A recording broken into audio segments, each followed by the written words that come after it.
Добрый день всем, кто слушает нас и видит. В эфире программа «Аспекты мнений». У микрофона Разиф Абдуллин, моя собеседница Дилара Гундарова, руководитель автономной некоммерческой организации «Межведомственное взаимодействие. Информационно-аналитический центр». Такое длинное название, но эта женщина сейчас известна совсем не этим, а тем, что она, можно сказать, бросила вызов радио Хабирову, поскольку в этот понедельник мы узнали, что она готова идти в качестве кандидата на пост главы Башкирии на выборах в следующем году. Добрый день. Здравствуйте, Разив. Я ничего не Здравствуйте, перепутал. аудитория «Аспектов». Напомню, что трансляция программы идет у нас на социальных сетях «Одноклассники», ВКонтакте, а также в видеохостинге YouTube. И именно на нашем YouTube-канале «Аспекты Башкортостана» я прошу вас оставлять свои комментарии, вопросы. Не забывайте ставить лайки, этим вы поддержите работу нашей редакции. Итак, я действительно ничего не путаю. Вы действительно бросили вызов руководству республики, включая и Ради Хабирова и Андрея Назарова. Как вы пришли к такому решению? Здесь скорее не вызов, это работа, которая сегодня необходимо провести в Республике Башкортостан, я считаю. И эту работу надо сделать качественно, профессионально, пускай даже звучит так, на чиновничьем бюрократичном языке. Увы, у нас мало народу, который сегодня понимает вот эту внутреннюю, скажем так, бюрократическую законодательную основу, умеет с этим работать. Зачем я это сделала? Это следующий шаг, который как бы меня привел к этому. Кто-то говорит, что, наверное, я прям вот хочу эту должность. Нет, поверьте, уже с определенным возрастом, с определенным опытом ценность должности, как должности, да, как некого места с зарплатой, я не знаю, с кабинетом, она проходит. Уже были кабинеты, уже были зарплаты, и если бы, скажем, было это ценно, я бы и не уходила, наверное, с ГКУ и вела бы себя так по-другому, что это не закончилось бы ликвидацией. Здесь другое. Здесь как раз понимание, что можно по-разному решать проблемы, и, собственно, перепробовав все способы решения проблемы, скажем, эффективностью управления бюджетными средствами, эффективностью управления доходами, мне пришлось уже, по сути дела, переходить на следующую стадию, покинув уже ГКУ и АЦ, и понимая, что все-таки ограничено, наверное, в неких административных ресурсах, но даже не так. Административный ресурс, его легко взять обратно каким образом? Если тебе другие органы власти выразят доверие. И, собственно, в данном случае мы переходили на уровень муниципалитетов, и муниципалитеты выразили доверие. Здесь стало проблемой другое, что не начали давить на муниципалитеты очень сильно, и когда...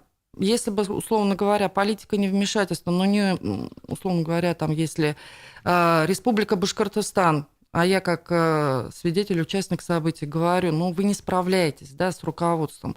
Мы уходим от вас, уходим на уровень муниципалитетов, потому что, с моей точки зрения, Республика Башкортостан – это все-таки не какие-то госорганы, это именно территории, каждый, вот как лепесточек на дереве, все наши 63 муниципальных образования складывают эту республику. И мы ушли к людям, это называется. Но то, что началось, и вы начали просто ушатывать, да, будем так говорить, муниципалитеты, чтобы они не смогли с нами работать, мы же знаем, что там нет специалистов.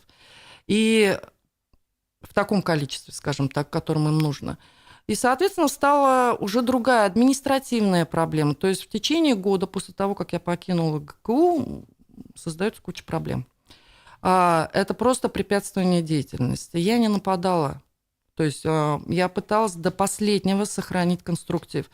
Люди просто демонстрируют неконструктивную политику. Пришлось, соответственно, заявляться именно на пост главы для того, чтобы решить те административные проблемы, которые созданы, ну, по сути дела, 2-3 человеками, которые почему-то посчитали, что они могут монополизировать власть и по-своему трактовать законы Российской Федерации.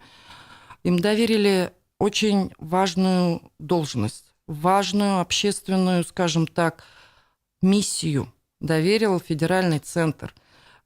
Дальше, как люди распорядились в течение этих уже 4-5 лет этим, скажем, правом, ну, меня лично не устраивает. Поэтому, наверное, сегодня надо идти...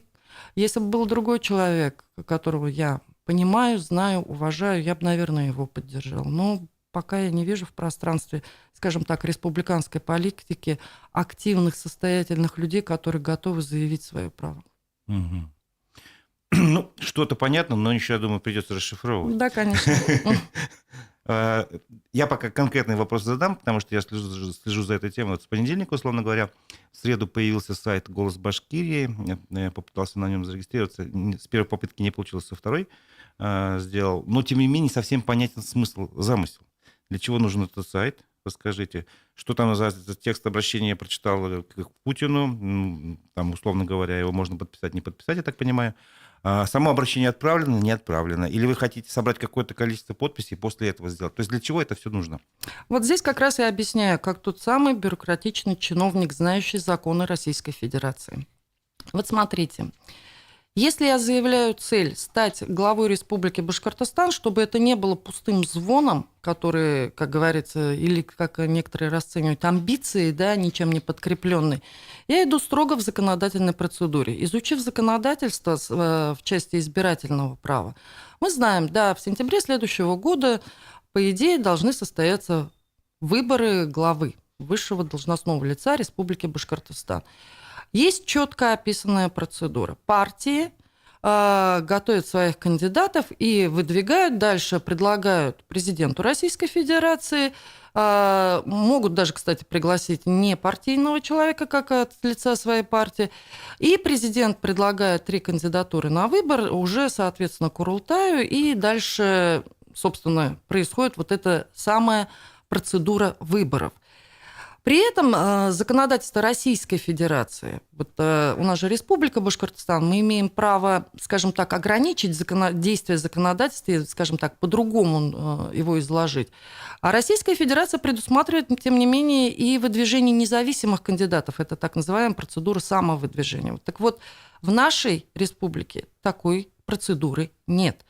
И если уже глубже еще смотреть на процедуру, то кандидаты, проходя, так скажем, кандидатский отбор, они должны собрать буквально под нотариальную подпись, да, согласие депутатов муниципальных образований.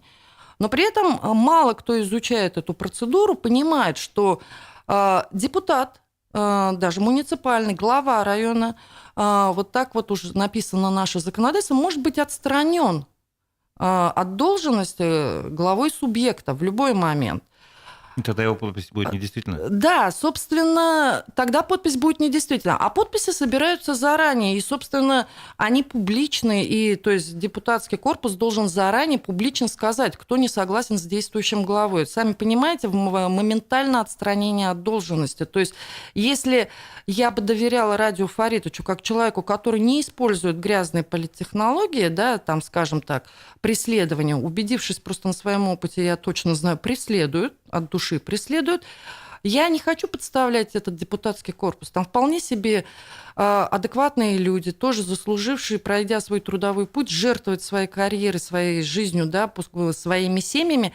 Можно было бы, конечно, попробовать, но с моей стороны это было бы просто свинство. Поэтому я взглянула на это творчески. И прекрасный закон 212 ФЗ. Сырой, конечно, где-то в чем-то, но, тем не менее, он есть.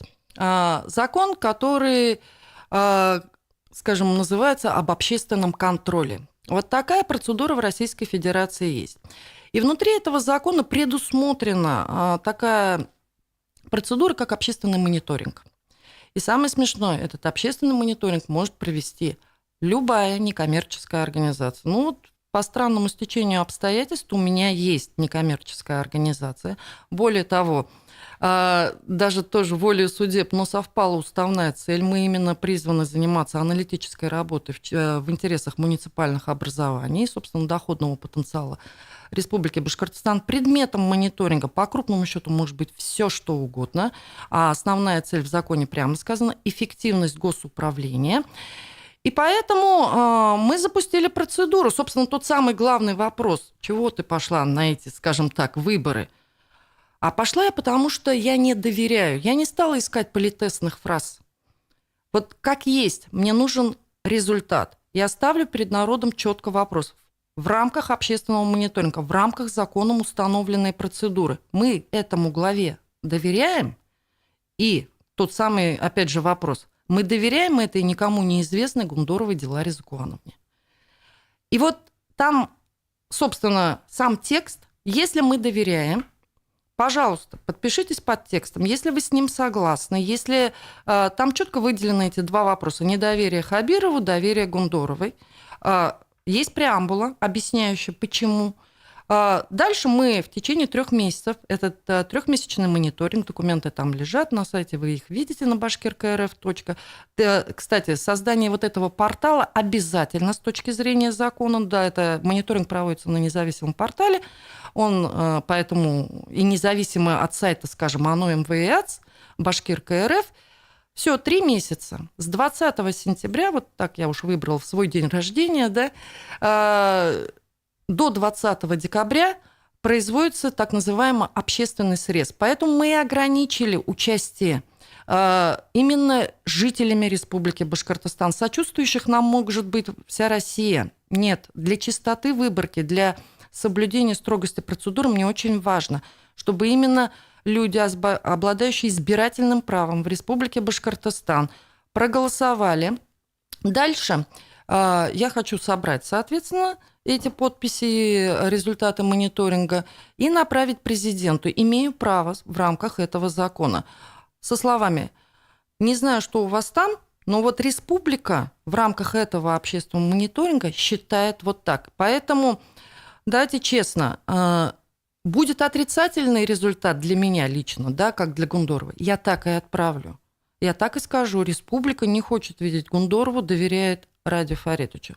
Будет положительный результат для меня, так и отправлю. Однозначно укажу статистическую выборку, сколько людей посетило, сколько людей мы оповестили. Задача в данном случае, коллеги, вот уж всем обращаюсь через ваш эфир, а давайте все поучаствуем. Вот реально хоть раз выразим мнение, тем более есть закон. Я понимаю, что, возможно, потом этот закон закроют, да, скажем, эту дырку в законе, но она сегодня есть. И если все получится, и если мы выразим мнение, президент получит прямое мнение. В силу закона он обязан отреагировать. Там есть целая процедура, описанная реагирование на такие общественные мониторинги, форма общественного контроля. Решение будет. Мы понимаем, какой следующий год. Он очень важный не только для Республики Башкортостан, но и для Российской Федерации. И давайте так, ставя себя, скажем, понимая президента как человека, мне бы тоже было любопытно. То есть помимо, условно говоря, официальных источников, да, там лояльности, нелояльности региона, лояльности, нелояльности должностного лица, получить объективный срез. Тем более, что опыт работы у меня такой, что я как раз знаю, что президент, скажем так, принимает усилия для того, чтобы знать объективный срез из независимых источников. Единственное только ограничение, вот это тоже все понимают, в рамках закона. Поэтому законодательная возможность есть донести свое мнение президенту. Если президент согласится, да, я понимаю, что это закончится отставкой главы республики. Если будет выражено доверие народа, и если президент согласится с этим доверием народа, да, возможно, меня могут назначить в РИО, потому что по анкетным данным и по всем базовым признакам опыта работы, скажем так, я прохожу. Не только вот единственное, почему-то всех один вопрос беспокоит, что я женщина. В нашей это же нет такого ограничения в законе. Да, во-первых, такого ограничения в законе нет. Я не знаю, что там мужская, женская половина имеет что-то против женщин. Врать не буду, не знаю. Это как бы на усмотрение. У меня есть ответы на этот вопрос, потом скажу, наверное. Самое-то главное, вот вы хотите высказаться, каждый мечтает, вот я сейчас Путину скажу. Так скажите, я донесу это мнение. И, собственно, мы еще ведь параллельно на этом сайте собираем те чаяния, жалобы, все такое. То есть я постараюсь все-таки сформулировать и вот эти дополнительные опции, да, скажем, каких-то проблем все-таки донести до президента, коль уж такая возможность представляется. А дальше, да, мне самой любопытно. Вот реально, если нас слышат, мы будем услышаны. Если нас не слышат, мы не будем услышаны. Давайте так. Если на сайте проголосуют 3 человека, скажут, понятно, это да, же сразу очень ясно. миленько, скажет Дилара Зукуанова, вас трое, вы молодцы, но это навряд ли является объективным срезом всей Здесь республики. масса нюансов возникает сразу. Во-первых, чтобы узнали, захотели проголосовать, надо, чтобы узнали. То есть нужна рекламная кампания самого сайта, условно говоря. нужно объяснить, для чего это нужно. То есть очень много чего нужно, очень много «но» и очень много вопросов. Через 3 месяца мы, естественно, все увидим, результат будет налицо, и можно будет сделать какие-то выводы. Сейчас не будем предварять итоги этого, А я, скажем так. можно, одну вещь Давай. скажу? А вот знаете, в чем анекдот народного голосования? Чё? Чтобы потом не оказаться обвиненной, что тебя тут кто-то финансировал, вот здесь рекламные кампании, вот это, скорее всего, бенефициары такие, бенефициары. Я вот здесь со всей, пускай даже глупостью своей, пускай вот кто-то в этом обвинит, а я верю в народное голосование. Когда не надо рекламировать, когда, если это реально отзовется в душе каждого, вот мы даже сегодня с вами разговариваем, у вас есть своя аудитория.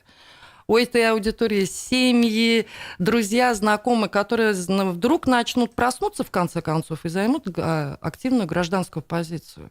И донесут. 3 месяца достаточный срок, чтобы, скажем так, каждый в республике максимальный, да, охват обеспечить. Именно народным, вот этим вот цыганским радио пускай. И тогда, да, вот это вот То есть чистота... вы не будете вкладываться в рекламную кампанию сайта? Я даже не знаю, сколько это стоит. Я даже не знаю... Ну, я человек, как скажем... Можно даже не вкладываться деньгами, можно вкладываться временем, усилиями, то есть попросить своих сторонников, помощников, чтобы они хотя бы по соцсетям раскидали ссылки. Я бы попросила сторонников, помощников, но мне все правильно подчеркивают, а кто меня знает? То есть есть у меня своя какая-то контактная группа. Вот сейчас, кстати, с открытием Башкирка РФ и после эфира в пруфах, да, у меня разрываются ВКонтакте, люди, соответственно, реагируют. Но дальше становится второй вопрос. Одно дело поболтать в эфире. Конечно. Да, одно дело поболтать со мной. А дальше реальные действия. Но я смотрю, да, что-то творится в сетях, прям забурлило. И поэтому активисты, неравнодушные люди к судьбе Республики Башкортостан вперед. Я с удовольствием на контакте, телефоны есть, телефон оно МВС есть, оно официально также в силу закона обязано выступать партнером этой, скажем так, этого голосования, этого мониторинга. Все в доступе, все в ваших руках. Вот здесь как никогда. Свое время сейчас вообще все 100% уходит только на это. А есть уже какая-то статистика, Леран об этом говорит? Вот за 2 дня там сколько уже присоединилось, посмотрело, там, не знаю, проголосовало? Первые же, скажем так, 16 часов было 1000 просмотров. Сейчас немножко боюсь подглядывать. Это же всегда такая игра в самобахвальство, я не знаю, да, или в саморасстройство. Я просто пытаюсь отвлечься немножко от статистики и просто ориентироваться на людей и прям четко выстроить работу. Потому что все произошло быстро и неожиданно. Для меня самое неожиданно, в первую очередь, первое интервью в пруфах, которое, ну, наверное, взорвало интернет, я не знаю, потому что, я говорю, вокруг меня вакуум из знакомых людей, все боятся комментировать. Сейчас немножко начали просыпаться, но тоже открытым текстом говорят, что-то нам Не, ну для современных страшно. условий это на самом деле была большая неожиданность для тех, кто, по крайней мере, занимается темой политики, чтобы кто-то раз так за год сказал неизвестный человек, условно говоря, широкой публике, что я хочу стать главой Башкирии. Естественно, все обращают внимание, что женщин такого в истории тоже никогда не было, чтобы у нас Нет, были кандидаты. Зульфия Гасина была кандидатом в президент, но не прошла. Вот. Ну, условно говоря, действительно неожиданно.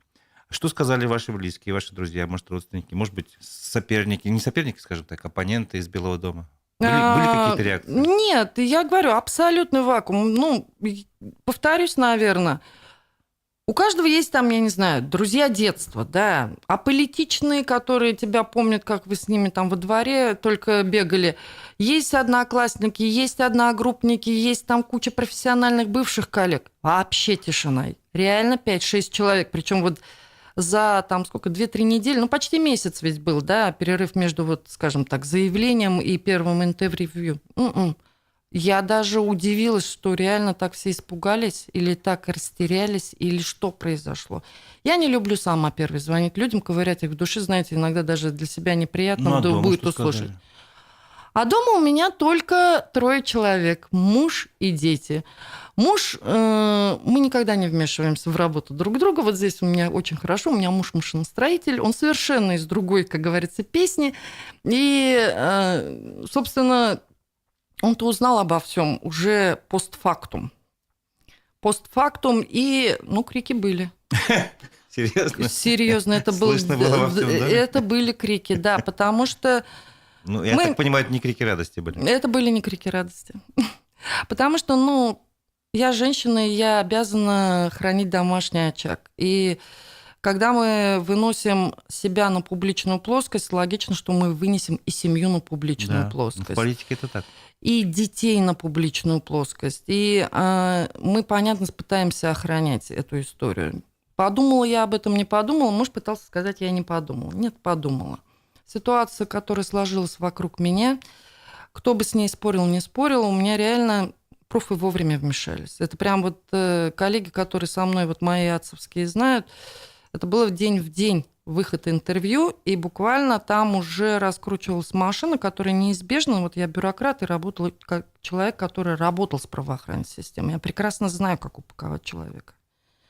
И я просто понимала, ну, там, неделька-другая, уже вот плетется подоплека административок, плетется подоплека вот этих судов, и дальше как это все можно сформировать, вполне себе даже презентабельное обвинение, и когда тебя просто в первый же день задержат на 15 суток, да, а потом вот это вот бесконечные там, неважно какие аресты, все, и ты выходишь из вообще любой игры, пытаясь просто отстоять свое право на свободу. Тебе становится резко все неважно, отстаивая право на свободу. У меня эта ситуация сложилась. И поэтому выплеснется ли, скажем так, какая-то негативная часть вот этой вроде бы позитивной истории там вперед в главы, на семью она уже у меня фактически была свершившимся фактом. Детям я уже объясняла, что да, извиняюсь, дорогие, но мамы может уже скоро не быть. Берите ответственность, как говорится, за семью все вместе дружно. И, ну, здесь дети. Вот дети, они у меня молодцы, потому что все бунтарские в подростковом возрасте настроения у них теперь реализованы в доме. То есть они вас поддержали? Муж тоже, да. Мне нравится эта вся история. Не публичный человек абсолютно. Но пока я справляюсь, вроде мы... Хотя бы мама на свободе. Давайте вот это хорошо. В общих чертах я правильно все понял или нет?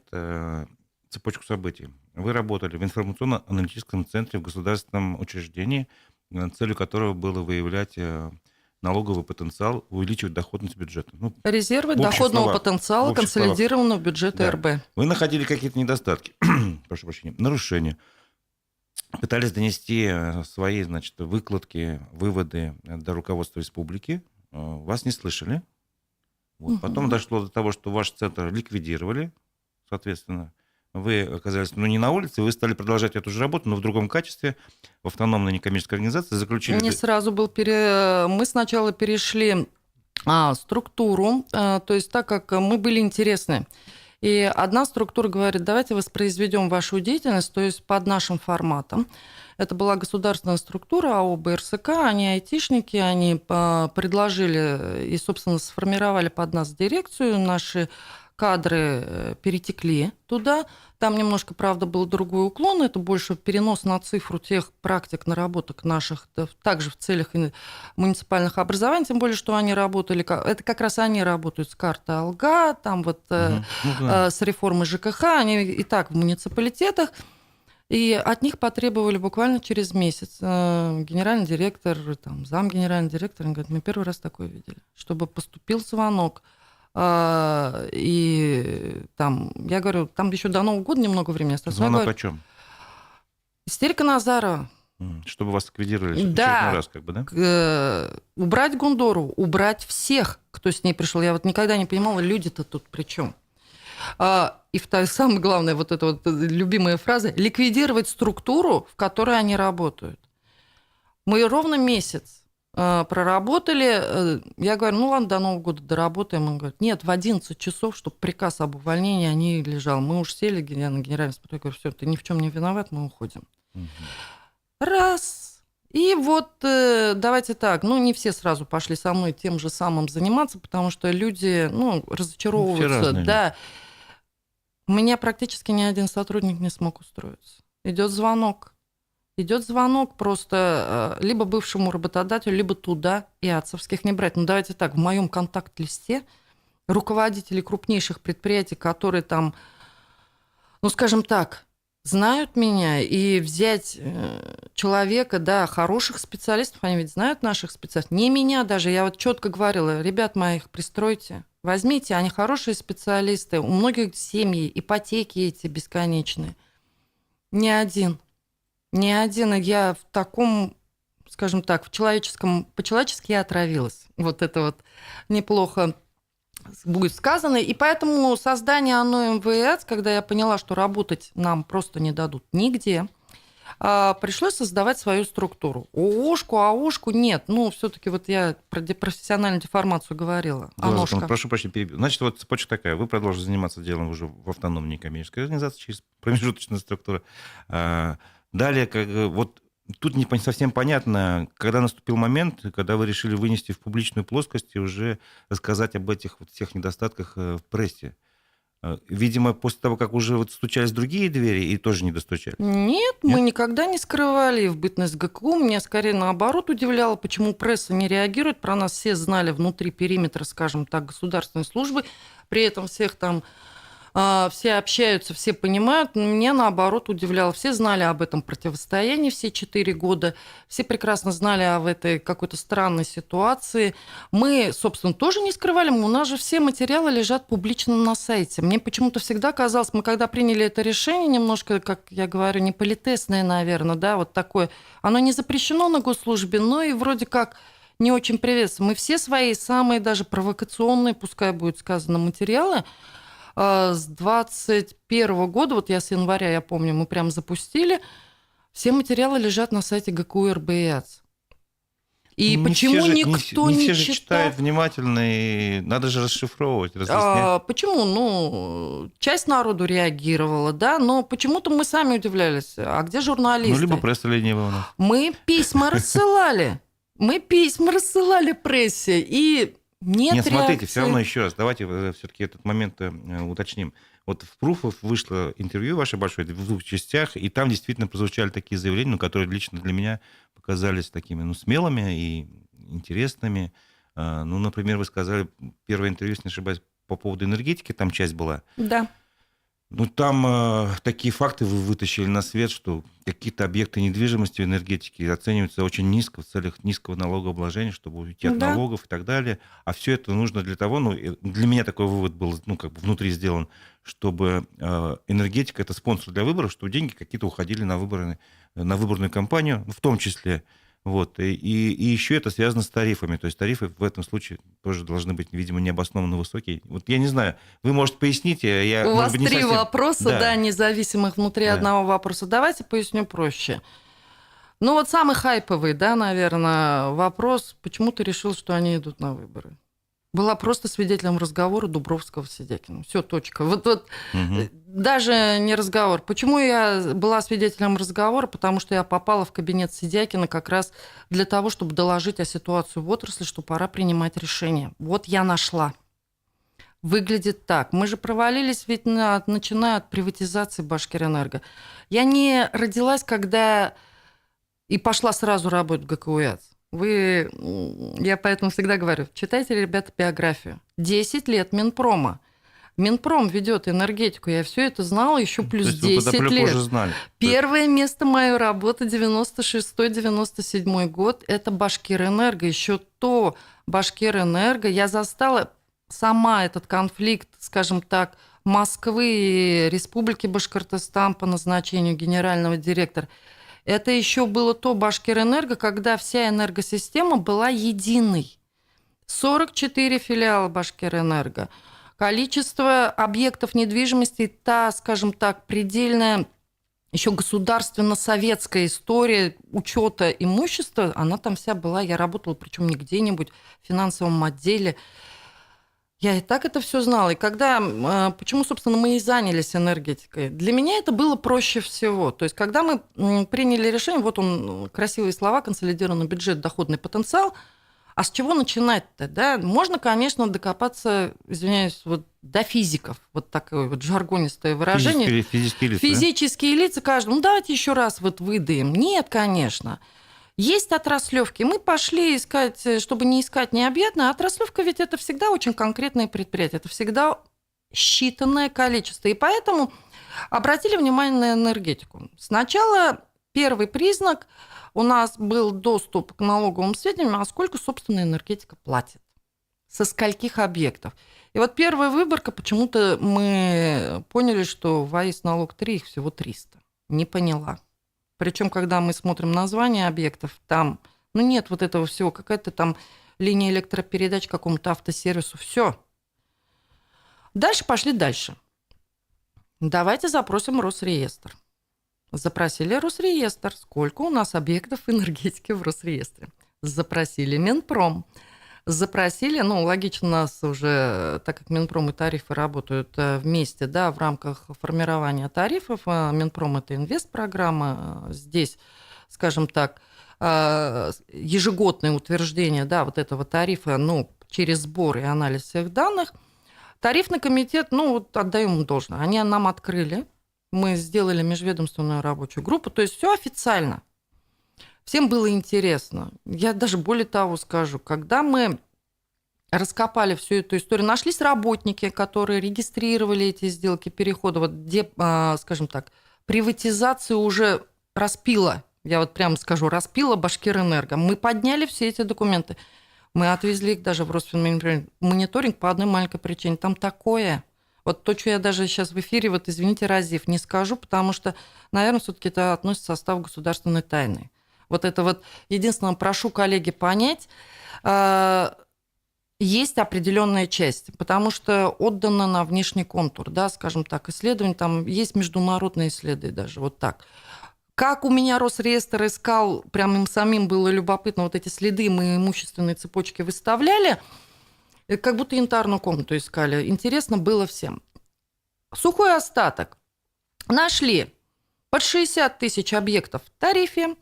Да, завышенные тарифа нет. Завышения вот этой условной ставки процентной, ее нет.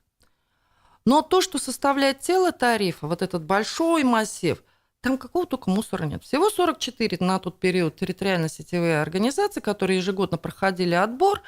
Котел держит, это вот такой жаргонистый, условно говоря, 75% котла относятся к Башкирэнерго. И вот эта вся механика нормативная, насколько они правильно делают, где, в какое должностное лицо неправильно, условно говоря, проверку осуществило, да, им должно ли оно осуществлять. Мы такой бардак нашли, что на конце мы видим, что к налогообложению, причем проверили каждый орган в этой цепочке, и Минпром, и тарифы, и налоговую, и кого там только не было. Их все. Потому что то, что сразу вышло, то есть 300 объектов, да, вот эти в налоге, и 60 тысяч в тарифе, логично. Смотрите, вот сейчас, пока вы рассказывали, я посчитал в уме, мне получилось 0,5% только в налогах учитывалось, а вся львиная масса имущества, получается, в налоги не попадала. Да, правильно и с нами понимаю? прям в жесткий конфликт вступил Минпром. Да вы что, там, даже так, да, давайте дошло. Перебью. Может быть, это связано с какими-то производственными интересами. Там, условно говоря, нужно развиваться, выполнять программы модернизации, поэтому нужно деньги как бы себе немножко поэкономнее с этим быть. Нет, даже чтобы сейчас совсем в детали, боюсь, просто публике будет неинтересно. Да, покрупнее. Технически покрупнее, да. Мы даже просто взяли средства, вот сразу поймете. Ежегодно в рамках тарифа есть так называемые 5 миллиардов, где-то около 5 миллиардов, которыми, скажем так, управляет Минпром, так называемая инвестпрограмма. Это объем капитальных вложений в течение года. Там отдельная процедура, какие проекты будут подлежать капитальным, скажем, изменениям. Есть комиссии и так далее, и так далее. Мы взяли просто 5 миллиардов ежегодно должно образовываться имущество. Имущество на недвижимость, потому что, если все остальное, там раз можно... это инвестпрограмма, что строится, что-то там... Капстрой, то есть выдается разрешение на строительство, выдается земельный участок, это все, это по признакам объект недвижимости. Дальше мы берем обычную схему. Сколько у нас налог на имущество организации? 2,2%. Почему я говорю, берем именно 5 миллиардов? По одной маленькой причине. Оно новое, поэтому оно влетает в ЕГРН, и инвентарная стоимость его как у нового имущества. Вот с 5 миллиардов 2% это сколько? Ой, сейчас не буду считать. 100 миллионов, по-моему, если не ошибаюсь. 100 миллионов. То есть, смотрите, инвестпрограмма существует 7 лет, вот на тот период. У нас уже в налоге должно быть 700 миллионов. Так. А вижу я, что-то около сотки. То есть в 6-7 раз Да, занижение. это прирост. Это только прирост. А если посчитать возможный Базу, ущерб да. от всего того, что вы говорили, 600 тысяч объектов и там 300 зарегистрировано, как бы. Сколько примерно, каков порядок цифр, сколько теряет бюджет? Вот смотрите, чтобы тоже было без лукавства. Территориальные сетевые организации, то, чем занимается тариф, это передача. То есть энергетика делится на 3 сектора базовых. Генерация, передача, сбыт. Энергетика делится на 2, скажем, кластера. Электроэнергия, теплоэнергия. Я сейчас говорю вот только пока про электроэнергию, потом все продемонстрирую насчет остального. Генерация – это 20 генерирующих крупных тепло, у нас даже была попытка создать атомную электростанцию, где-то так. Объем капитальных вложений в создание одной гидротеплоэлектростанции сколько, вот как думаете? Нетрудно судить. Но у нас вся страна, с Турции Акувью строила, да, все внимательно, весь мир вздыхал, да, давайте, это почти триллион. Это минимум создания подобных объектов. Понятно, что износ, но тем не менее, я почему это игнорирую, по одной маленькой причине. Вы их обязаны реконструировать, капитализировать, соответственно, отражать стоимость. Я их вообще не увидела. То есть этих объектов не было? Они вроде как есть, но к налогообложению, да, уходят как-то очень интересными коридорами. Я пока говорю про генерацию. Вот если только про генерацию, я выходила на 20 миллиардов в год, по идее, энергетика. Это вот по самым минимальным оценкам она должна давать 100 имущественной базы, которая как бы есть. В виде налогов в бюджет? Да, ежегодно. Только 20 миллиардов. Но я думаю, одной цифры это достаточно, чтобы не углубляться дальше. А если брать генерацию, у нас же есть... Вот мы почему говорю, я именно на это давлю. Коллеги, мне бы вообще было бы этим неинтересно заниматься, если бы, вот скажем так, из всех уголовных составов, которые сегодня предлагают, скажем так, в области экономической безопасности, то есть дотянуться, да, пока ты не пригрозишь уголовным составом, смысла не будет.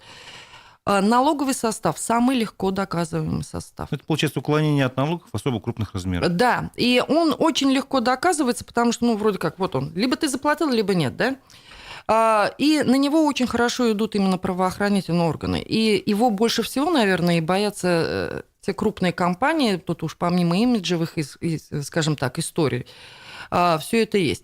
И именно налоговое законодательство говорит, что в случае выявленного налогового нарушения по закону вы имеете право ровно умножить на 3 и за 3 предшествующих периода снять. Когда мы посчитали цифру, она у нас вот как раз вышла где-то около района триллиона, да, всех упущенных выгод. Мы поняли самое страшное, что даже если, вот все мне говорят так, где эти уголовные дела? Вздрогнули также и правоохранители, поверьте. Что если мы сейчас предъявим вполне себе работоспособным предприятиям, плохеньким, да, хулиганистым, но работоспособным, которые все-таки обслуживают наши линии электропередач, 1 триллион, они вам завтра просто обанкротятся. И вся республика просто погрузится во тьму, да? Возможно, есть какой-то компромиссный вариант? Выплачивать долги в рассрочку, условно говоря? Вот. Логично. И мы начали уже думать несколько иначе. То есть прямое предъявление, разрушить экономику, неинтересно. Соответственно, какие варианты могут быть решений? Была предпринята следующая попытка. Во-первых, прежде чем там требовать что-то, вы сначала зафиксируйте ситуацию. И было предложено, я провела очень много совещаний, и прям вызывала всех энергетиков, огромные совещания с участием органов власти и так далее, когда им было предложено, я помню, первое такое серьезное совещание, 2019 год, конец сентября, где мы им просто сказали: ребят, сами зарегистрируйте. Мы как республика сделаем все, чтобы не охотились за вами. В конце концов, такие материалы только у ГКУ, да, и доказать может только ГКУ. Но вы регистрируетесь с сегодняшнего дня, начинаете, условно говоря, жить с чистого листа. Ой, там было. На конце, в общем, я, насколько оказалась в курсе, у меня было даже это письмо, Евтушенко вписал, это АФК-система, руководство Республики Башкортостан. Кто это, сволочь? Подождите, ситуацию в итоге с места не удалось сдвинуть. Почему? Материал тяжелый, реально очень много. Вы поймите правильно, мы его просто разбили на части, мы его отправили через Бастрыкина, сюда пришел, соответственно, на МВД. МВД начало отработку 44 предприятий. Я уже не вмешиваюсь, это другой орган власти, я не их начальник, я не вмешиваюсь. Мальчики, девочки с МВД приходят, мы им, соответственно, что-то раскладываем. Но там все очень, почему сложно? Они юристы, узкоориентированные юристы, они не бухгалтера, они не экономисты, связи все-таки косвенные, там же нету, так уж случилось, правоохранительным органам всегда единственный состав легко доказать, это вот когда взятие с поличным. И вот эти ущербы надо доказывать. Очень многие органы, очень многие эксперты должны подтвердить. Это большая работа, и она идет. Казалось бы, все на поверхности лежит. Есть большой объект энергетики, который не зарегистрирован в качестве объекта налогообложения, он обладает большой стоимостью, с него нужно платить налоги. За год накатилось бы там 20 миллиардов, как вы говорите, а этого нет. То есть вот уклонение от налогов налицо, нет? Разив, одно могу возразить, все согласно, только одно. А дальше начинается суд, да, предположим. Экономический в гражданском праве, уголовный, не суть. Обычно два процесса идут параллельно, да, вот как по делу Башнефти, вы сами помните, как это было.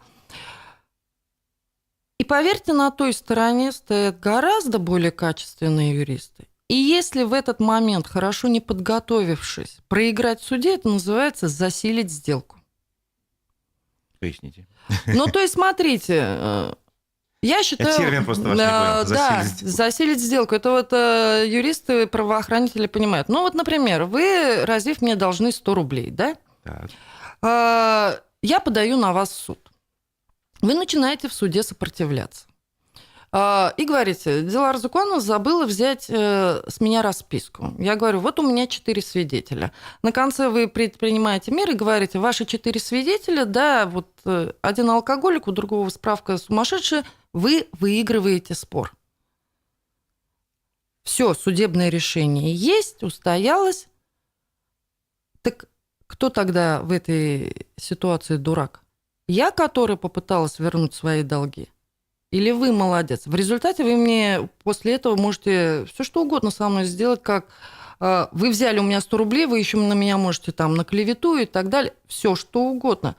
А эффект будет один. Я свои 100 рублей не вернула, поимела еще кучу затрат во время судебного процесса, потратила. Поэтому такие процессы, особенно касаемо отраслей энергетики, системных объектов, они, во-первых, долгие, затяжные, по ним доказательная база собирается очень скрупулезно, волюнтаристскими решениями не принимается. Здесь не одна организация, здесь даже вот по нюансам 44 территориально-сетевых организаций, очень много смежных организаций, очень много хозяйственных цепочек, когда одним процессом можно просто уничтожить энергетику. Поэтому крайне нежная отрасль, к ним, к таким разбирательством очень осторожно подходит, создаются, и поэтому очень долго. Мне тоже хотелось бы, чтобы это все было быстро, красиво, там под фейерверки. Нет, это очень долго. Хорошо. Давайте немножко дадим возможность слушателям задать вопросы. Один вопрос конкретно в самом начале прозвучал. Дилара, как с вами связаться? Я хочу ваш штаб Туймазы. 294 18 18. Код города, город Уфа. Это телефон АНО МВИ-АЦ. Всегда на связи, набирайте. Единственное, сразу прошу прощения, если звонки будут накладываться, понятно, только в порядке очереди. Хорошо. Вопрос с аккаунтом «Наше время». Это, по-моему, редакция какой-то газеты. Есть ли у вас команда, какая партия вас может поддержать и выдвинуть? Никакая партия меня сегодня не поддержит, не выдвинет. Во-первых, по одной... вопрос может. Потому что в переговоры с партиями я сейчас даже где-то не вступаю принципиально какой-то период. По крайней мере, 3 месяца, я так понимаю. Точно. Да, потому что, давайте так, мы либо делаем народное голосование, либо начинаем очень сильно политизировать и давать преференции какой-то партийной стороне. Стать народным избранником. Я именно хочу... Кандидатом, вернее. Мне самой это важно. Потому что, а вдруг я себе все придумала? Народ, я говорю, в этом отношении честнее и мудрее. И в конце концов потом и винить будет некому. Ребят, каждый сам себе задаст вопрос. Команду вопрос? Команда. Есть моя команда ИАЦ. Нас немного. Ну, вы Да, в тельняшках, я так понимаю. Ну, я-то ладно, мои уже даже не друзья, соратники, есть такое слово, да, хорошее. Но нас мало, и понятно, что поддержка нужна будет, и поэтому, если кто-то хочет, скажем так, помочь нам в этой общей работе, я никогда не Ну, откажу. продолжение вопроса от того же аккаунта. Много чего нужно. Не набрав народную поддержку, вы уже заявили о желании стать главой республики. Может, надо было наоборот поступить? Как? Я не знаю. Я не знаю, как... То есть Как сначала... можно наоборот? Не Да, знаю. как можно наоборот? Здравствуйте, вы меня Это по домам знаете. ходить, видимо, сказать: здравствуйте, да, я такая-то, хочу стать президентом. Согласны вы с этим или нет? Знаете, я один только комментарий прикольный прочла. Ой, там сейчас полемики идут, хейтеры набежали, это отдельная история, но мне прям понравился один человек, такой комментарий, говорит, знаете, говорит, в 99-м году Путина тоже никто не знал. Хороший аргумент. Интересный комментарий. Вот вопрос. Ник Заки Валиди, ну, естественно, это не Заки Валиди пишет, он давно уже не с нами. Почему вы обращаетесь в Москву, а не к жителям Башкирии? Потылицын прав, что она казачок заслана, она сестра Минфина, министра финансов или нет? Ну, сестра министра финансов, да, я могу за вас ответить. Да. А вот насчет, что казачок засланный, видимо, вы должны что-то сказать. И почему обращаетесь в Москву, а не к жителям? Вы, по-моему, тоже путают. Вы все-таки к жителям обращаетесь. Еще раз повторю, я как раз говорю о том, что мы живем в Российской Федерации. Республика Башкортостан, субъект Российской Федерации, никуда из Российской Федерации не выходил. У нас единая вертикаль законов и власти. И поэтому я собираю мнение народа для того, чтобы обратиться к руководителю нашей страны. Ну, то есть все по законной Всё. процедуре вы делаете. Ага. Что-то было. Насчет засланного казачок, это все-таки, я понимаю, такое, ну, От запускают... кого? Да, кто за вами стоит, вот такой вопрос, вот вы как бы... Я обожаю этот вопрос. Опровергнуть и подтвердить ничего не сможете на этот счет. Ну, скажите, что хотите. Давайте так. Где-то, наверное, вот этот вопрос висит, ну, уже, наверное, на моей повестке лет 10. Вот лично моей повестке лет 10 это к разговору о сестре, потому что, ну, давайте так, с ней я знакома, ну, вот она на 2 года меня младше, мне позавчера исполнилось 48, 46, да? Вот с ней я знакома 46 лет. Засланный казачок от кого? Еще раз. Кто за мной стоит? От кого? За мной стоят моя семья. Раз. Если бы за мной кто-то стоял, ребят, вот этого вы даже не услышали бы и не увидели никогда. Я еще раз говорю, у меня нет задачи сесть на должность. У меня и так это все было, и не только в ГКУ, у меня, говорю еще раз, богатая биография. И много-много вот этих лет мне задают все время один и тот же вопрос. Но ты не можешь быть такая дерзкая, пускай будет, если за тобой никого нет. И Потылицын, ну, я одно только хочу сказать, коллеги, я очень плохо отношусь к тому, что когда люди друг друга не знают лично, начинают давать друг другу оценки при очень косвенных каких-то, ну, я бы сказала, это называется сплетни бабы Мани, которая сидит на скамейке и всех проститутками называет. Так нехорошо. У него своя аудитория, имеют право с глубоким уважением. Ребят, ну, обращайте внимание только на это. Вот у Разифа был вопрос ко мне. Первое, что с первых же, скажем так, дней он ко мне постучался, обратился, и вот мы сегодня первый день в эфире, познакомились, да? И уже, наверное, только после этого эфира я у него спрашиваю все-таки, какое у вас мнение обо мне, потому что То не я знаю. еще не рискну его выразить, потому что мне тоже нужно будет осмыслить. Хорошо. Все-таки давайте к более таким объективным, что ли, обстоятельствам, не к доводам, не к всяким там рассуждениям, а по факту.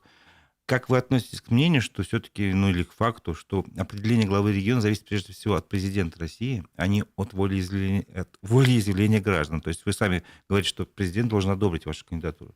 Вот. И, то есть вы надеетесь на поддержку Владимира Путина, получается? Смотрите, вот это упадническое настроение, да, когда мы перекладываем свою личную ответственность и обязанность, которая предоставляется законодательством, на кого-то, заведомо проигрывая, да, в этой каком-то внутреннем для себя каждого противостоянии, ну, ой, боюсь, сейчас резко скажу. Говорите, как есть. Но мы во дворе таких сыкло называли. Ну, извините. Да, Сейчас... вот извиняюсь, да, я не хочу никого обидеть. Ребят, честно признайтесь, вот вам дается возможность. Ну, попробуйте. Не хотите, не пробуйте. Но то, что когда вы хотите, потом не жалуйтесь. Можно всю жизнь просидеть и не воспользоваться шансом, а потом на, скажем так, на закате жизни вспоминать, как в том анекдоте про еврея. Ну, ты хоть бы лотерейный билет купил бы, я бы тебе помог. От Российской Федерации, еще раз говорю, в силу закона от президента зависит все. Но он гарант Конституции. И в первых строках Конституции вы читаете, что он гарантирует права и свободы каждого гражданина Российской Федерации, в том числе право на выбор, в том числе и как жить в том или ином субъекте. Читайте Конституцию. Если мы не воспользуемся этим правом, ну и давайте так, все, что я вижу, я четко понимаю, что руководителю страны, у которого под 100 субъектов, еще раз говорю, важно, чтобы все-таки эти субъекты были самостоятельными и не бунтили, да, чтобы там был все-таки мир, порядок соблюдался. Ему важно, чтобы здесь был адекватный руководитель. И если у нас ситуация такая, что тоже могу честно сказать, что после моего интервью никому не известно, как мне сейчас пытаются сказать женщины, вдруг начинает бурлить республика, ну, так быть не должно быть. Ну, было бы там пару откликов, посмотрели бы, может, 50, скажем так, знакомых людей, и на этом бы интервью слилось. Нет ведь? Вы сами себе ответили на вопрос. Народ может сказать свое слово, но только в одном В случае. Башкирии у нас уже был прецедент, когда люди собрались на Куштау и перевернули ситуацию. То есть, собственно говоря, видно, что люди, если что-то сделают, если сообща что-то объединяются, то, конечно, что-то получается. Это серьезный аргумент, который вы, Разив, привели. Это самый серьезный аргумент. Ну и давайте так, мы видим Подольск, мы видим сейчас очень многие истории, когда люди объединяются и начинают не в разнобой говорить что-то, а все-таки давать единую позицию. В какофонии не услышать. Тут такой риторический вопрос всегда задают, ну, не знаю, я один раз задал сказать, что интересный, но на самом деле он риторический. Почему мафия объединяется и эффективно действует, а хорошие люди почему не объединяются? Грамотность. И давайте так, вот то, что я, к сожалению, увидела при всей героической позиции, да, которая сегодня есть на повестке в телевидении, где угодно, да, и вроде каждый чувствует себя героем, все-таки у людей где-то внутри живет страх. А страх – это плохой советчик. Вот, мне кажется, это очень важные слова, что страх сейчас в нашем обществе, собственно говоря, рулит. Не секрет, что, допустим, когда я рассказывал своим близким, что буду брать у вас интервью, была реакция определенная. Первая реакция – Разив, не стоит, тебе за это влетит. Это, ну, такое простое. Тоже? А вторая реакция, вы смелая женщина, но вы не боитесь, что там кирпич случайно упадет на голову? Опять же страх. Вот тогда давайте задам вопрос. Вот это что за вера в личное бессмертие? У нас какой-нибудь... Да, я не понимаю. Вот это вот... Да, то есть половина народу спроси, либо упертые христиане, либо упертые мусульмане. Да, вроде все в Бога верим, но почему-то все считают, что длительность их жизни зависит от них лично. Вам кирпич упадет не потому, что, ну вот если вы, скажем так, обладаете религиозным мировоззрением, не потому, что вы там этот кирпич специально роняете где-то и ждете, да? Упадет, потому что Аллахом, так скажем, велено, да, если в этой концепции быть. Для тех, кого непредсказуемые там атеисты, там, скажем, ну, это непредсказуемая ситуация. У кого там философское размышление, там отдельная история. Но давайте, коллеги, ну, случится, и что? Ну вот и что? Смерть может случиться. То есть вы бесстрашный человек? Я не то, что бесстрашный человек. Я еще раз говорю, страх плохой советчик. Страх надо принимать. Я, кстати, боюсь людей, которые... Да, люди, которые типа говорят, что бесстрашные, это сумасшедшие люди. Но уметь слышать свой внутренний голос и принимать при этом адекватное решение при наличии панического ужаса, ну, нет. Невозможно. Поэтому работаешь с собой, естественно, и принимаешь последствия. Вот давайте, коллеги, еще раз повторюсь, наверное, в интервью мало кто пропустил одну важную вещь. Я говорю, мы настолько отвыкли принимать ответственность за свои слова, за принятое решение, и дальше забываем самое главное. Чтобы этого соблюсти, нужно иметь достаточно серьезную самодисциплину. Вот когда вы будете понимать и контролировать себя, не просто разбрасываться словами, и готовы принять и позитивные, и негативные, скажем так, последствия, ну, наверное, я уже в той стадии, когда я к этому пришла. Мгм. Пока так скажем. Конкретный вопрос. Бажен фактор, ну, это блогер Николай Бажен задает. Дела Закуанна хотел спросить, не боитесь ли вы, что после ваших смелых действий огонь и репрессий перекинется на вашу сестру? Не боюсь. Мгм. Во-первых, по одной маленькой причине. Еще раз говорю, перекинется, кирпич упадет. Она пришла на должность министра Ну, это финансов. вообще горячая должность, если что. Она пришла на эту, она, наверное, думала, да, когда принимала это решение. И давайте так, она не в один день пришла на должность министра финансов. На то нам дается наш жизненный путь и опыт, да, и профессиональные. Вот я еще раз говорю, профессиональные установки. Если вдруг начинается ценность профессионала, да, нивелируется до плинтуса, при том, что у тебя может быть какая-то жизненная позиция, или от того, что у тебя есть сестра, ну, это вообще бред, по-моему. Мгм. Нет, нет. Так, вопрос тоже Бажена. Ваша позиция по башкирскому языку, обязаны все его учить или же все по желанию? Хотите, честно скажу? Вот я, скажем, как это говорят, полукровка, да, полубашкирка, полутатарка. Первый язык, насколько, но я этого практически не помню, мне говорили, что я учила, разговаривала, ну, у западных интересно, там смесь татарского, башкирского. Я сразу Западный говорю... диалект башкирского языка, если так по-научному, да, видимо? Да, нет, там специфика в грамматике, там, скажем так, больше татарский язык, но с башкирскими окончаниями там специфика есть. Хорошо, не будем углубляться. Да, я не в буду эту. спорить на эту часть. И, естественно, я разговаривала и понимала, да, этот язык там и так далее, так далее. Я в 16 лет поступила в Уфу, и здесь, к сожалению, разговаривают в основном на русском. Через какой-то момент я поняла, что у меня в языке есть акцент. Возможно, для стороннего человека, скажем, русского, он его никогда не поймет и не услышит, я его слышу. Ну вот тут даже обращают внимание на ваши слова, некоторые словечки. Там, вы сказали, бунтили, я говорю, такого в русском языке нет слова, бунтовали. Ну, ради бога, это как бы может быть... Национальная ошибка, Да, мне ничего можно... страшного в этом. Поэтому я говорю, понимать язык понимаю, говорить могу, но уже слышу свой акцент, поэтому стесняюсь, не люблю коверкать язык, вот к своей национальности, культуре, да, смешанной пускай, отношусь уважительно. Соответственно, сама не люблю, когда вот это вот, как это, плохие, хорошие англичане, да, слышат язык, их прям переворачивает. То же самое. Поэтому язык не люблю коверкать, ни башкирский, ни татарский. Соответственно, стараюсь меньше говорить, если я плохо говорю.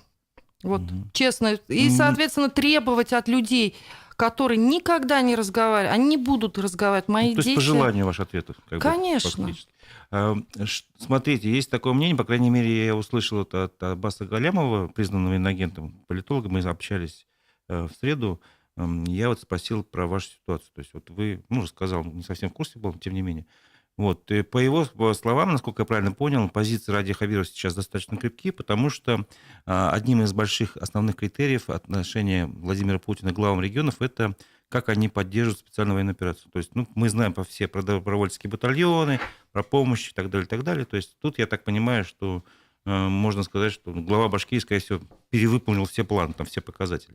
Вот. Как вы сами ответите на вопрос избирателей, если будете в сентябре зарегистрированы в следующем году, и если спецоперация к тому времени будет еще продолжаться, что с этим делать? Также будете помогать собирать мужчин на боевые действия, как Ради Хабиров, или нет? Ну, давайте так. Я немножко странную, может, вещь скажу, но я считаю, это не Ради Хабиров собирает на специальную военную операцию. Есть отклик именно муниципальных образований. Я знаю, как работу ведут главы муниципалитетов, каждый, да, и давно уже республика ничего не делает в этом направлении. Это делают конкретные главы муниципалитетов, это делают конкретные жители, которым своим пацанам на фронт там собирают то, что нужно. От республики здесь, в начале военной операции, вот я не знаю, могу ли я об этом говорить. Сейчас ведь Взвешивайте есть... слова, потому что вы сами понимаете, что сейчас ситуация Давайте все-таки такая сложная. скажу. Нет, я это все-таки скажу. Один такой главный нюанс. В начале военной операции еще и законодательное это поле было, скажем так, сложное, да, в хозяйственных операциях, финансовых операциях. Понятно, что Российская Федерация все доведет. Были приняты очень существенные послабления в законодательстве, чтобы быстро и эффективно довести финансирование до добровольческих объединений. Я даже где-то спорила бы, наверное, в законодательном поле, что так можно было разрешить, потому что я сразу вижу, что туда могут хлынуть коррупционеры, скажем так, в эти дырки закона. Но было все сделано, потому что надо было... Ну, так случилось. У меня были жалобы с районов. Он говорит, лучше бы республика 100% переложила на нас. Потому что когда был вопрос, половину дает муниципалитет, половину дает республика, и он говорит, он у меня, условно говоря, из 2 носков в одном носке идет. У меня муниципалитеты дребезжали просто. Просто дребезжали. И реально, давайте так, я знаю, что до сих пор муниципалитеты своих парней не бросают, потому что это их же племянники, жены, дети, там вот это вот вся... Это семьи. У нас не такие большие муниципалитеты, все друг друга знают. Они за своих ребят, ну, условно говоря, и вкладываются, и ответственность несут. И когда надо хоронить, они хоронят, не кто-нибудь. Они стоят в этих почетных караулах, они решают проблемы семей, потому что и тяжелые последствия есть. Это они делают. Поэтому я не знаю, когда все говорят, Ради Хабиров делает для военной операции, нет. Я вижу работу федералов и вижу работу конкретных жителей. А все, что посередине, ну давайте так, это как 3%, да, как прокладка. Очень хорошо на себя забирать героику, вот как это, опять же, для пафоса, трудовой подвиг конкретных людей в каждого жителя. Нет, не в таком объеме. От того, что в красивом лимузине съездили на Донбасс, от этого... Да, это важно. Глава субъекта должен, да, поддерживать. Но я пока... При этом вижу, что и у нас главы там дежурят, буквально дежурят со своими ребятами. Ну, вы не совсем ответили на вопрос, собственно говоря. Будете помогать собирать мужчин на боевые действия или не будете помогать? Что значит собирать мужчин? Ну, сейчас же вот идет такая активная кампания. Объявили там штаб набора контрактников. Везде реклама идет. Не знаю, Ради Хабиру обращается, там, условно говоря, с инициативой ветерана боевых действий, говорят, мы хотим создать такой-то батальон. Он говорит, добро, все вперед. Там прилагаются какие-то там дополнительные меры, то есть, не знаю, обмундированием оснащают. В этом еще году что-то. я проехала все муниципальное образование, вот, в котором мне надо было, скажем так, пообщаться с главами и так далее. Вообще каждый год езжу. Давайте так, вполне честно, я в этом году именно этот вопрос точно так же задала. Что у вас, ребят? Сколько отправили? Что пришло, скажем так, с грузом 200? Да, Да. как вообще справляетесь с этим обеспечением? Я не просто знаю, я эту историю изнутри знаю, как люди относятся, как не люди относятся. Тут еще это вся история с приключением с вагнеровцами, да, вот это вот вся отдельная история. Вы про мятеж военный говорите. И самое главное, все-таки слышу, я говорю, как у вас это все происходит там? Потому что был вот момент, город Салават мне жаловался. Он говорит, не могу больше сидеть в добровольческих этих комиссиях. Говорю, заберите меня отсюда, я не могу. Вот прям вот должностные лица. А сейчас уже по-другому, наверное, все уже происходит. Они реально сами идут. Сами идут ребята. Ну, вы как политик не отвечаете на вопрос. Я не собираюсь. Невозможно вообще кого-то... Просто Будете у меня... подталкивать людей, идите, там, воюйте. Вот так, попроще скажу. На сегодня все относятся... Просто я объясню. 2 категории граждан. Одна относится как к работе и заработать, потому что у него нет здесь работы, и он идет просто потому, что ему надо прокормить семью, а там высокие боевые. И очень много таких людей. И я как человек, который анализирует доходную базу, сколько у них зарплаты, я прекрасно понимаю, вынужденная необходимость. Их можно не агитировать, они сами вам найдут и уйдут. Так, Они обязаны... Вторая часть – это все-таки реально патриоты, которые идут. Они даже не то, что патриоты, которые идут, это те контрактники, которые так были. Они уже были в армии, они служат, это их профессиональный долг, они работают. У нас на сегодняшний день сложилась это уже другая история, что наши мальчики в отсутствии работы, по сути дела, достойных заработков, предпочитают уходить на войну. И мы даем, эти избыточные батальоны. Их не надо принуждать. Здесь вопрос возникает другой. Вы им альтернативы не оставили. Ну, то есть я бы так, может быть, переначал вопрос, вы бы, скорее всего, создали условия для людей, чтобы они зарабатывали здесь. Вот когда, да, они начинают стоять перед выбором, да, что у меня здесь работа и все хорошо, почему я должен уходить на фронт, вот это уже другая история. Это и называется патриотическое воспитание, когда там каждый мужчина должен отдать долг родине, да, и так далее, как это должно быть сделано. А пока у нас так вопроса даже не стоит. Мгм. Сначала надо, извиняюсь, людям достойную жизнь здесь сделать. Понятно. Ну, и это, я так понимаю, ваша основная претензия к руководству республики, что вот этих условий не создано. Или я неправильно понимаю? Потемкинские деревни. Мне надоели эти потемкинские деревни, бесконечные праздники. При этом я вижу реальные цифры, да, то есть я реально вижу вот это вот падение экономики. Я экономист. Я это вижу. И не то, что вижу, на цифрах доказываю, показываю. Все эти аналитические материалы, они по крупному счету об одном. Вот смотрите, в 2019 году мы в Нижний, вот тогда в РФМ, поехали на машине. Пересекаешь, по-моему, почти 6 субъектов. Для меня это был такой интересный... Вот когда смотришь, вот на что вы обращаете внимание разве в дороге? Ну, состояние дорог, разбитые, не разбитые. Там, не знаю, есть ли инфраструктура, там хорошие кафе, хорошо кормят или нет, условно А говоря. я нет. А я Туалеты есть или нет? Нет. А я обращаю внимание на заборы домов, вот эти деревенские домики, которые стоят. На заборы пасется ли скотина, подстрижены ли лужайки, счастливая ли бабушка там сидит. Покрашен ли этот забор, и там крыша не прохудилась. Вот не обижая другие субъекты, скажу только одно. Я понимаю теперь, со стороны Республика Башкортостан выглядит как регион, который золотой ложкой ест черную икру, потому что остальные хуже.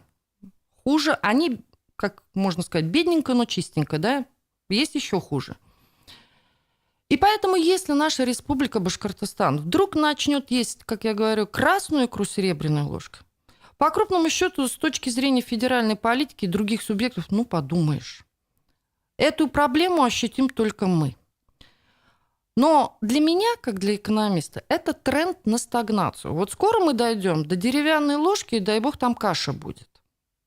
Мы с такой скоростью падаем в части экономики, что вот эта вот золотая ложка с черной икрой нам будет скоро сниться. Вот этот камешек, который катится с горы, нам надо остановить. Мы поднимемся еще раз выше. Мы по ресурсной базе самый, наверное, крутой регион Российской Федерации. Я вот искренне это считаю.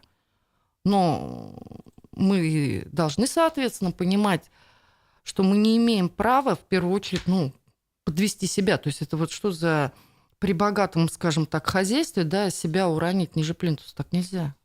Мгм. Ну, еще несколько вопросов от слушателей. Я думаю, мы уже перебрали наш хронометраж, но я думаю, пока еще интерес есть, стоит продолжить скажете. разговор. У вас, надеюсь, время позволяет, еще чуть-чуть есть времени. Вопрос, вот вы говорили про Хабирова. Чтобы народ поддержал, мало критиковать Хабирова. Будет ли предвыборная программа? Вопрос. Естественно, я ее планирую написать. Я еще раз говорю, у меня пока идет стадия мониторинг. К выборам, если все случится, будет программа. Не говори ГОП. Все должно быть последовательно. Поэтапно все будет. Да. Хорошо, следующий вопрос, но он тоже, видимо, слишком рано звучит, но тем не менее.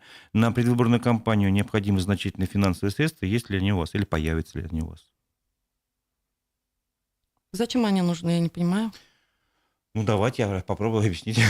По крайней мере, вам нужно напечатать рекламную агитационную продукцию, вам нужно встречаться с избирателями, вам нужно, скорее всего, арендовать помещение, вам просто так никто ничего не даст, чтобы создать штаб. Вам нужно встречаться с людьми, для этого нужно ездить, нужно расходы на транспорт, на проживание, если вы будете там где-то останавливаться, ночевать. Но многое на что еще нужно. Да? Да. Не знала. Вот я сегодня с вами встречаюсь, мне для этого вообще никаких финансовых ресурсов не Это требуется. понятно, но республика это не один я, а 4 Значит, миллиона съезжу и и встречусь. миллион избирателей. То есть вы свои собственные средства будете это делать? Или... Я пока живу весь год на собственные средства. Ни одной копейки мы ни от кого еще не получили. Я как-то выживаю. Логично я долго не смогу. Поэтому если какие-то структуры захотят или люди захотят профинансировать, я считаю даже по-другому. Мгм. Чтобы напечатать бюллетени, можно мне денег не давать. Напечатайте. Чтобы машина куда-то поехала, нужна машина, а не надо дать мне денег. Она поедет, я сяду в эту машину. Можно по-другому отнестись к этому вопросу. Возможно, да, финансовые ресурсы будут нужны. Они даже, скажем так, не для меня нужны, а для поддержания работоспособности тех штабов, тех людей, которые все свое рабочее время будут тратить на это. Вот это да, вот это нужно будет. И я сейчас пока смотрю... Другой вопрос, кто будет финансировать? Вот сразу возникает вопрос, кто будет финансировать. Посмотрим. Нужна политика. И если будут выходить какие-то деловые круги с конструктивом, с готовностью финансировать именно штабы, деятельность вот этих штабов, естественно, будем обсуждать. Хорошо. Выборы – это еще не просто решение людей. Проголосовали, все. В нашей стране она особенная. Еще товарищ Сталин сказал, неважно, как проголосуют, важно, как посчитают. Это действует до сих пор, поверьте моему опыту. Вот. Мало убедить людей, получить их голоса на выборах. Надо, чтобы еще голоса были подсчитались честно. И, как показывает опыт, ну, не только российский, но еще и Беларуси в том числе, власть так легко своей позиции не сдает. Какая Что власть? вы думаете по легитимно избранной до этого? Чья власть? Еще раз говорю, различайте уровни власти. Хорошо, Федерацию и Башкирию. Да, давайте на уровне республики, раз выборы в республике происходят, то есть лично мы на своем опыте убеждаемся, что из года в год, я не буду громких слов говорить, что власть фальсифицирует выборы, но допускает нарушения в процедуре выборов. Если в кодексе о выборах говорится, что подсчет голосов должен идти непрерывно и поэтапно, и прозрачно, а происходит совершенно по-другому, нарушается закон. Условно говоря, выборы закончились, 10 часов, надо вываливать бюллетени. Происходит немножко другое. Идет 3-4 часа, 5-6 часов пауза, все чего-то ждут, ничего не делается, и только под утро начинают считать. Это нарушение закона. Это наблюдатели говорят, независимые, власть этого не замечает, делает вид, что не замечает. Наблюдатели общественной палаты этого тоже не заметили. То есть нарушение закона налицо.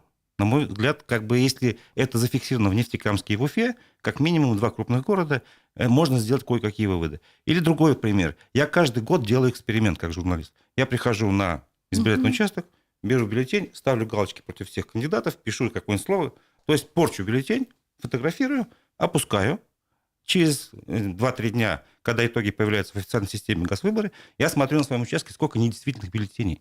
И на моей памяти только один раз был не 0. Всегда было 0. Всегда мой голос воровали, мой личный голос воровали. Вот. Был не 0, когда был электронный комплекс. Когда аппарат считал, программа считала, а не люди. То есть так называемый человеческий фактор.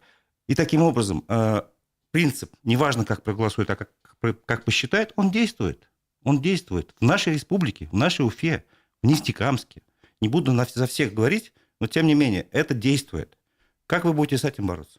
Разив, вот здесь как раз, еще раз, как бюрократ, как раз отвечаю на самый главный вопрос. Не надо называть одним словом власть. Надо всегда называть имена. Должностных лиц.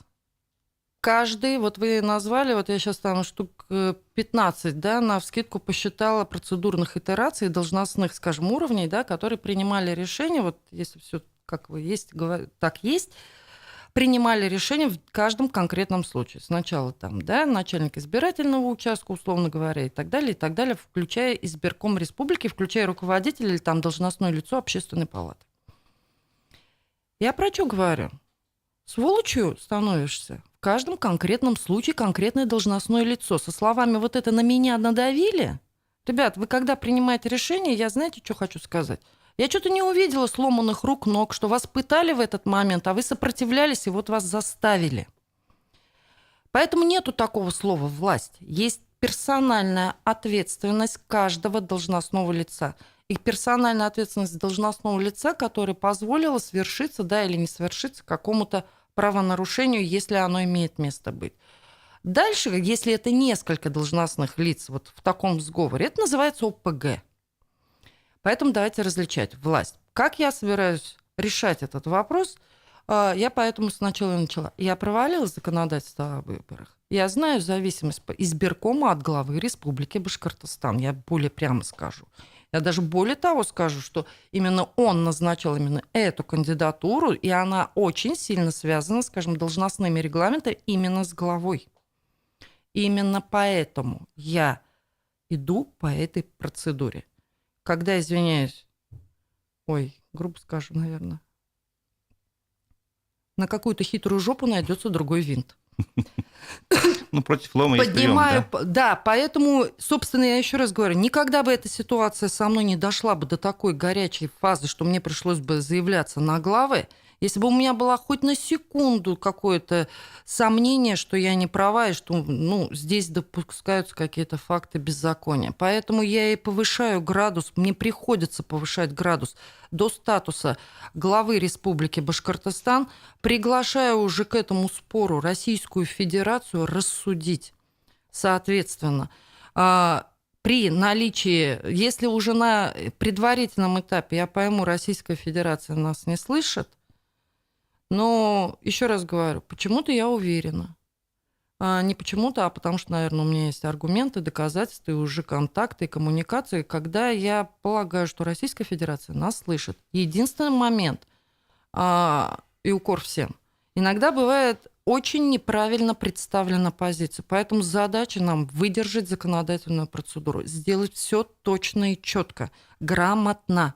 Вот зачастую многие даже добрые вещи проваливаются в безграмотности. Вот сегодня, в конце концов, это будет мой тест на профпригодность. Мгм. Ну, вы согласитесь с тем, что проблема с последнего дня голосования, она имеет место быть. Я тоже не основываюсь на каких-то своих убеждениях, я основываюсь на знаниях личных. Вот. Например, просто пример приведу. Когда в 2008 году мы отслеживали выборы в городской совет Уфы, наша съемочная бригада тогда работала на ТВ-6 Уфа, приходит на участок и говорит: мы же журналисты, а охранник стоит, говорит: у меня очков нет, я не вижу вашего удостоверения, и не пускают прессу. Такие были случаи. Это свинство. Или был случай, когда журналист спрашивает у председателя участковой комиссии конкретно: а что для вас важнее, Конституция или указание Центральной избирательной комиссии? Он говорит: указание комиссии, Конституции нет. Тоже на камеру говорит. Или, допустим, когда после подсчета голосов все люди, которые остаются на участке, они должны там оставаться, и как бы по закону им нельзя никуда уходить, как бы двери закрываются, все. А тут приходит полиция после окончания и выносит нашу съемочную бригаду ногами за руки, за ноги, условно говоря. То есть это сейчас, может быть, не в такой степени происходит, не так утрированно, но сам факт того, что, к сожалению, закон и процедура не соблюдаются, это многие независимые наблюдатели подчеркивают. Вот с этим надо что-то делать. Надо. Вот я не призываю вас прямо сейчас на это отвечать, просто пытаюсь вам донести информацию. Но поскольку время еще уже мы прервали, а вопросов еще очень много. Мы не надоели публике. Я думаю, что просто я хочу заручиться вашим согласием, что в ближайшее время мы еще встретимся. Давайте потому повторим что вопросы лучше. еще есть вопросы. Я думаю, за один раз мы на все ответить не успеем. А сейчас предлагаю закончить наш разговор. Спасибо всем. Раз есть вопросы, значит, все-таки наша сегодня беседа интересна, Разиф. И да. Да, я напомню, что у микрофона был Разиф Абдуллин. Это была программа «Аспекты мнения». Мой собеседница Дилара Гундарова, руководитель автономной некоммерческой компании, информационно-аналитический центр и возможный кандидат в главы Башкирии.